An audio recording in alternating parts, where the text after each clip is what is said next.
Okay, so SaaS is both a growing sector and an increasingly competitive sector. Developing and implementing an effective sales strategy is crucial for success. A focus on developing relationships rather than simply selling a product is pivotal for any SaaS company. Let's learn how to build a successful sales approach for your SaaS business. In conversation with Ron Miller of TechCrunch, please welcome the Chief Marketing Officer of Commvault, Christopher Powell, and the founder of Yesware, Matthew Bellows. Thank you.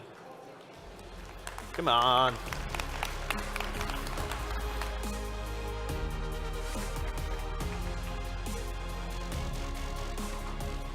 Have a seat over there, Matthew.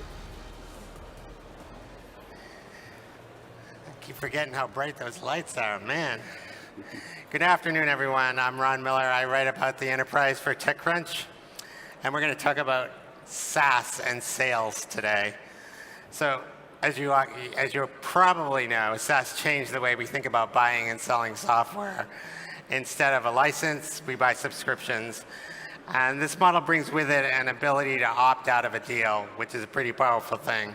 And that's changed the relationship between buyer and seller, forcing more of a partnership.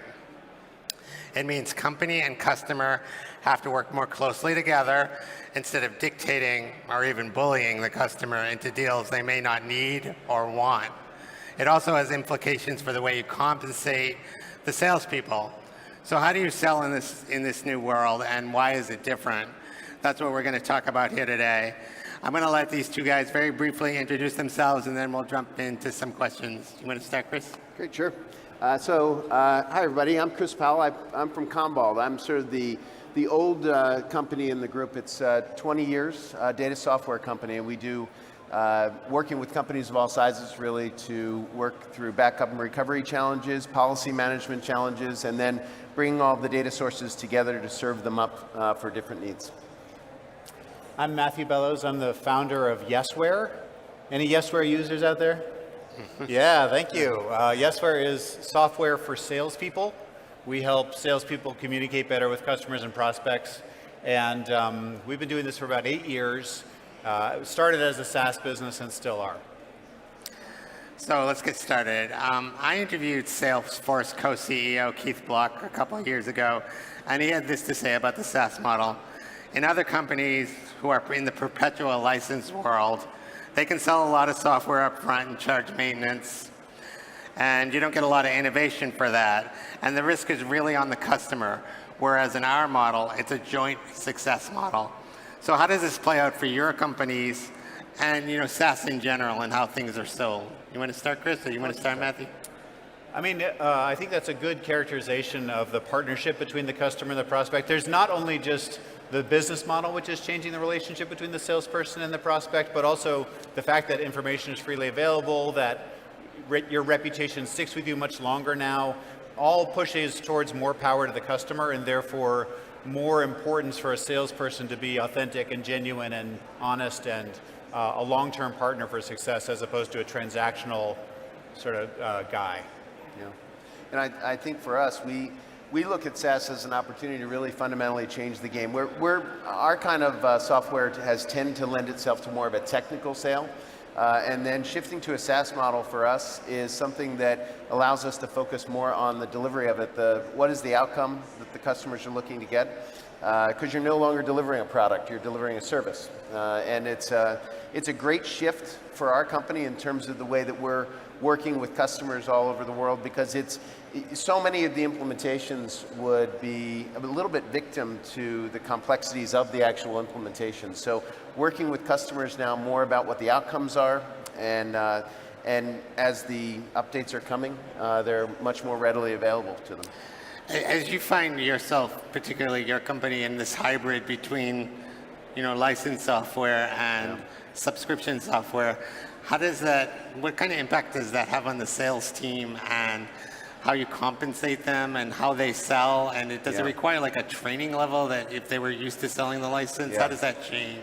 It's a complete shift. The sales organization, the first question I think we had to ask ourselves, and it's still a work in progress, is Sort of what are you looking for in your sales organization? What are you looking for in an ideal salesperson? And it's a very different situation often versus someone who is selling perpetual licenses and getting into a situation where you're now selling a service. So we sort of have discussions internally about whether it's experience or grit. What are you looking for? And what we're finding is that grit is incredibly valuable and perhaps more valuable than experience. Experience comes with a bit of baggage, and you want the grit of someone who comes in, they know they're willing to do what it takes.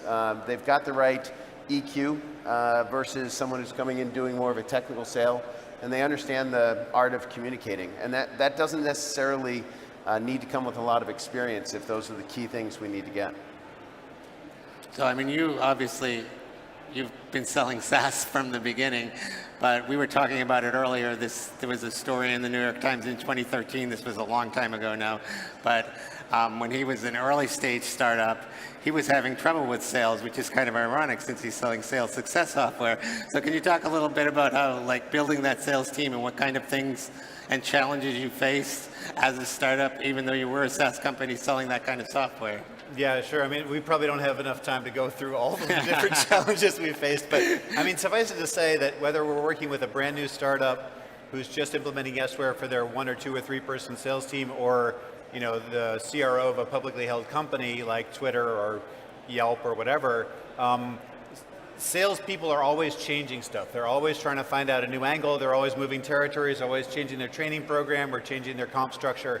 So for those of you who have read all the blog posts about how you just got to get a repeatable, scalable model and then pour money on top of it, that is not true. You need to actually continue to iterate and make up stuff and try different experiments with your sales program. And that's kind of the thing that our software and other people's software tries to enable, is basically getting the data from your activities and seeing what works and doing more of that. So when you look back to that time period, that 2013 time period, when you were having problems with your sales team, what did you learn from that you can give lessons for your sales team that can give to your customers and say, look, we faced this and this is how we overcame it? Yeah, so I mean, for the very early stages, I think one of the mistakes I made very early on was when I got the board approval to hire our first sales team. I was the first salesperson for Yesware, and then I hired this kid straight out of college who blew up and was amazing and closed Box on his own and stuff like that. And I was sort of like, oh, well, this is great. This is ready to go. And I went out and hired 8 other sales reps.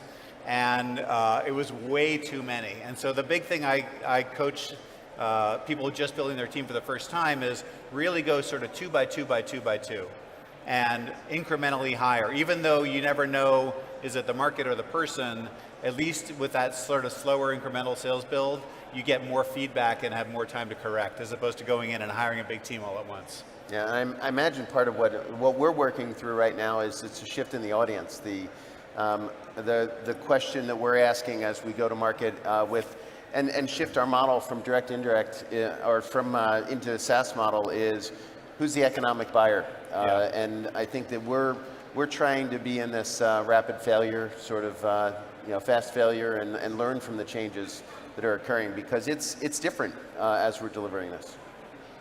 So, I don't know what you guys are doing, I'll be honest, but the SaaS model often uses a freemium approach, or at least a free trial approach, and then, a tiered subscription level based off of that. So how do you, and then once you do that, you go into kind of a land and expand approach, right? Yeah. So how has that worked for you, and why do SaaS companies use this methodology to kind of move across a larger organization, kind of start with the individual user, and then, or department, and then kind of spread out from there, kind of have the evangelist inside the company? Yeah, so I mean, there's 2 basic models. One is the top-down approach, and one is the bottoms-up approach. Bottoms-up is more emblematic from Dropbox and Slack, and lots of companies that go in and win the hearts and minds of the end user, and then say, now let's expand out. And that's what Yesware does. So we distribute software to the end user salespeople. We try to make them more productive, give them a good experience, help them close more deals. And then when we get a critical mass at a company, we call into the VP of sales and we say, hey, 5 of your 50 people or 50 of your 500 people already use this. Here's why. And the reason why that's been helpful for us is that it sort of pre-qualifies a lot. And as an old enterprise sales guy myself, the last thing I want to do is spend my time talking to reps or customers that can't use our software, don't want to use our software, aren't interested in our software. And the bottoms-up approach sort of gets rid of all that noise and just lets us focus on the companies where it's already working. So we were talking about this earlier, what you call the spray and pray approach, right? When you just send out emails and hope that somebody buys because you're trying to scale fast. But somebody who actually wants to use your software is going to be more valuable and can be, approached because they've already downloaded the software or started using the service. Exactly right. So for those of you who are just starting your businesses, getting going, you're sort of faced with a dilemma, which is like, I want to grow really fast. And the one approach to that is like what we call spray and pray. Buy a big list, blast out a ton of emails, hopefully some people respond. If they don't, keep blasting them out. And that is a short-term successful strategy with a medium-term disaster. It burns your brand. As a salesperson who's in that organization, you're ruining your reputation potentially for the rest of your life. And obviously in Europe, it's illegal. What we advocate for our customers is something we call authentic at scale, which is use technology to have genuine, authentic communications with customers and prospects in a way that shows that you're actually paying attention to who they are and you're recognizing what they need and what they're interested in and what you can offer or not. But do it at a scale that actually helps you build a business. So that's the binary choice that I think most startups are faced with. And you can go either way, but authentic at scale is what we advocate for. So as you start to develop your SaaS model, how does all of this begin to play out in terms of how you approach your sales methodology? Yeah, I think when you're in a situation such as Commvault and you have your traditional model and you're making the shift, what we're working through is really the choices you have in terms of integrating SaaS and trying to shift the entire company to it versus the opposite extreme, which is sort of ring fencing off a group within it that can bring some of this DNA into the company. And also looking at the metrics and ensuring that there's a great phrase someone I used to work for that you would call ego metrics. And so you don't want ego metrics when you're doing this kind of a shift. And sometimes when you have people that are shifting to the as-a-service model within our organization, they start to try to measure things that prove that they can do it versus maybe the right things to measure. So we're finding that ring fencing this off and almost treating it as a startup within the company, treating it financially in that respect, almost using the rule of 40. That for those not familiar with the rule of 40 is you want your growth and your profitability to equal 40. I'm not sure if that's the rule of 40. I hate the rule of 40 too, but we're trying to use some of those tools. It is a high bar, but we're trying to use those. It's a product thing as well, right? Because like enabling the SaaS approach to work is a product level decision as well. Absolutely, yeah. For our company, when you realize this tremendous shift we're doing, and this is a shift we resisted, frankly, for quite some time, right? Our economic money model was humming along quite well, thank you very much. But then when the consultants come in and explain that 30% of your market is going to be moving to SaaS in the next couple of years, you realize out of necessity that you better wake up and start to change. And that's what's been driving us. And then you start to look at the product that needs to change, and then you quickly realize it's not a product anymore, it's a service. Yeah. And you look at the audience that shifts that occur, and the audience needs to be someone who can be an economic buyer but also a user. Then you look at the models that you need to apply, whether it's a high-touch model or a low-touch model, some combination of it. And then you look at the metrics. All of these things across the organization need to be re-examined and looked at again. And the marketing model for my area of responsibility is a fundamental change in skill set and in thinking for the company. So the free tier is good in that it kind of builds scale, especially for a startup early on, or even for an established company that's trying to establish themselves as a service now. But the free tier has to at some point translate into sales. And I know early on you had great free tier numbers and not very good translation numbers. So for people out here who are startups and just sort of starting out, how do you begin to get your sales team to use that free tier model to make that conversion into a actual paying customers, which is of course the goal of the company, not just to get users? Maybe I couldn't hear the question. How do you get the salespeople to use the freemium bottoms up? Yeah, how do they use the freemium model to drive that because the idea isn't simply to get users, right? The idea is to get paying customers. Right. And if you're having trouble doing that, how do you kind of make that conversion to a yes customer? Yeah, well, it's interesting. In the early days, there was very little competition for what we were doing, so we were getting a lot of inbound interest from companies that had just heard about Yesware, and they were like, I got to try this thing. A lot of good word of mouth from the very, very early adopter kind of companies. Now the market is more mature. We've probably crossed the chasm in terms of technology adoption curve, and we're into the early majority. And those companies, they think about things differently. They have a different buying process. And so at the end of the day, what it turns out to be is if the end users like your product, and if the salespeople help, if we're helping the salespeople make more money, then we've got a business. So my first business plan for Yesware, as I explained to our early stage investors, was we make software that helps salespeople make more money, and they'll give us some of it. And that was sort of still what we're doing, in a sense. Yeah. So there's always a traditional kind of tension between marketing and sales, right? And I'm wondering if there's differences in that once you start to go to a SaaS model, if it exacerbates the problem, if it limits the problem, what have you found in terms of how people market this stuff and how the salespeople take that marketing momentum and begin to move that to a sale? Yeah. I know for our company, it's a great advancement. It's a chance to really hit the reset button a little bit in that relationship between a lot of the sales organization and the marketing organization.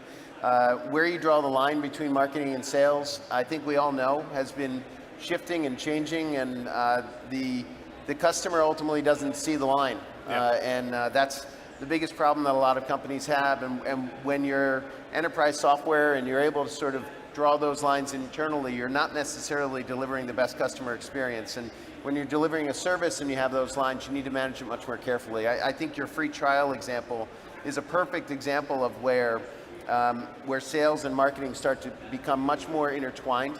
The marketing process online starts to resemble the selling process. So where these lines are and the selling motion or the buying motion is really very intertwined. So we're finding that the discussions have gotten much tighter as we're doing them. And where you draw the line, I'm not even sure I know where that line is anymore, because it needs to be completely in sync.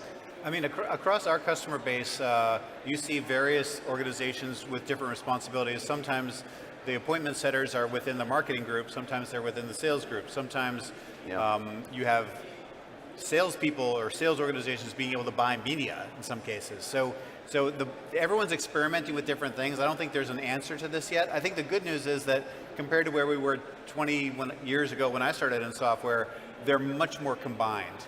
And also they're much more data driven. So both groups are now much more focused on what actually works as opposed to what my hypothesis was or what worked for me at my last company. Yeah. So both those cases are focused on getting the company successful, which is the right direction to go. How it actually breaks out in your organization is going to be based on your customer profile, probably. Well, I think what's most important with that is it works out to the metrics, right? Yeah. You're in enterprise software, and so many enterprise software companies find themselves in the ridiculous debate of what is a lead, all of these discussions that we just need to get past. And I think with the SaaS model, a lot of this, one of the primary success measures is truly stepping back and understanding what you're going to measure, what matters. Which again, for folks out there who are reading blog posts and getting your company started, it's harder than it looks. Yeah. When you read the thing about ARG or whatever, it's hard to know what makes a good lead. And you have to keep revising it. We just did a big data science project to try to figure out, of the 2,000 leads that closed in the last 18 months, which were good leads. And we had a data scientist work on this problem for 3 months to figure it out, because it's not obvious what a good lead is, actually. So don't I mean, you're going to be frustrated, but know that everyone else is frustrated with you. Yeah. Well, that sort of leads me to my last question, which is, what key piece of advice do you have for these folks out here who are just starting on this journey of building a SaaS sales team? That was sort of your answer, but Yeah, you go can ahead, elaborate Chris. if you wish. I'll see if I think of another Yeah, one. you can. And I love that answer. I think that as we've looked at the keys of the sales success model, I'll go back to sort of the first piece that I said, which is grit. Finding the sales folks who really understand what it's going to take to completely shift our way of thinking. Folks who understand a value sale versus a product sale. And that's a big shift for us, for our company. It's there's a lot of people that we have that understand the product sale, but not the service sale, and it's a big change. Anything to add in the last Well, I second? mean, I think the most important thing is just to get your motivation right. Be clear about why you're doing this, because it's a long slog, and the clearer you can be about why you're doing this project, the more effective you can be when you're talking to other people about why they should do it too. All right, thanks very much. Let's give these guys a hand. Great.